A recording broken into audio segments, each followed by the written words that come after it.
வணக்கம் உறவுகளே. இன்னைக்கு என்ன வீடியோல பார்க்க போறோம்னா ஆன்லைன்ல முறையா நாங்க புக் பண்ணி வாங்கிக்கிறோம். அது என்ன பொருள்னு பார்க்கலாம். அதுக்கு முன்னால நம்ம ஆன்லைன்ல வாங்கிக்கிறோம். அது வந்து என்னோட தம்பி போன்ல அவன் வந்து நிறைய பொருள் வாங்குவான், ஏதோ ஒரு பொருள். அதனால நாங்க அவங்க போன்லயே வந்து போன், மொபைலு, மைக்கு, ஹெட்போனு, சுடிதார் கூட வாங்கிக்கிறோம். அவங்க போன்லயே ஆர்டர் பண்ணி வாங்கிடுவோம். அது வாங்கினா எப்படி இருக்குது என்னமோ தெரியல, அவனுக்கு கொஞ்சம் எல்லாம் தெரியும். அதனால அவங்க போன்லயே வாங்கிடுவோம். ஏதாவது மிஸ்டேக்னா கூட ரிட்டர்ன் கொடுப்போம். அவங்களுக்கு தெரியாது, எங்களுக்கு தெரியாது. அதனால அப்புறம் என் பெரியவட்ட சொல்லிட்டு ஒரு சுடிதார் ஆர்டர் பண்ணா என் அண்ணன் தம்பிகிட்ட சொல்லணும் அப்படின்னு சொல்லிட்டு இருந்தேன்னா, அப்புறம் இந்த பையனுக்கு ஏமா நம்ம பொருளே ஆர்டர் பண்ணி வாங்கலாம்ல அப்படின்னு சொன்னான்.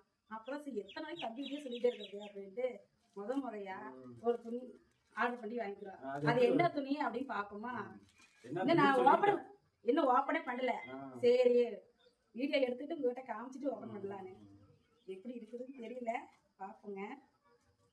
ஏன்னா ஏதோ ஒரு மிஸ்டேக் திருப்பி எங்களுக்கு அனுப்ப தெரியாது, அதனால வாங்குறதே இல்ல பசங்க எல்லாம் இப்போ கத்துக்கிட்டாங்க. அதனால வந்து அது மூலியமா சரி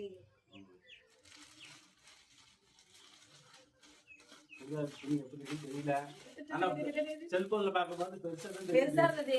பார்த்தா ஆர்டர் பண்ணுங்க. நல்லாதான் இருக்கிற மாதிரி இருக்குது. சூப்பரா இருக்குங்க. இங்க பாருங்க கலரு டபுள் எக்ஸ்எல். இது எவ்வளவு ரேட்னு சொல்றேன், பாருங்க எப்படி இருக்குன்னு. கடையில போய் எடுத்தா கூட இந்த அளவுக்கு இருக்காதுங்க. சின்னதா போச்சு, தண்ணியில போட்டது சுருங்கிருச்சு. ஆனா இது சுருங்கினாலும் பரவாயில்ல, பெருசா தான் இருக்குது. எவ்வளவு ரேட்டு தெரியுங்களா? ஆனா நல்லா இருக்கு துணி, நல்லா காட்டன் துணி தாங்க. இதோட ரேட்டே வந்து 285 ரூபா தான். 5 ரூபா 285 ரூபா மட்டும் தாங்க. ஆனா துணி சூப்பரா இருக்குது. பார்த்து வாங்கணும். பார்த்து நம்ம தம்பி கேட்டுதான் நான் ஆர்டர் பண்ணேன். இது கூட என் தம்பி ஒய்ஃப் கிட்ட கேட்டுதான் இந்த துணி நல்லா இருக்குமா அப்படின்னு அவட்ட கேட்டுதான். இந்த சுடிதார் எப்படி இருக்குதுங்க நீங்க கமெண்ட்ல சொல்லுங்க. பாய் உறவுகளே.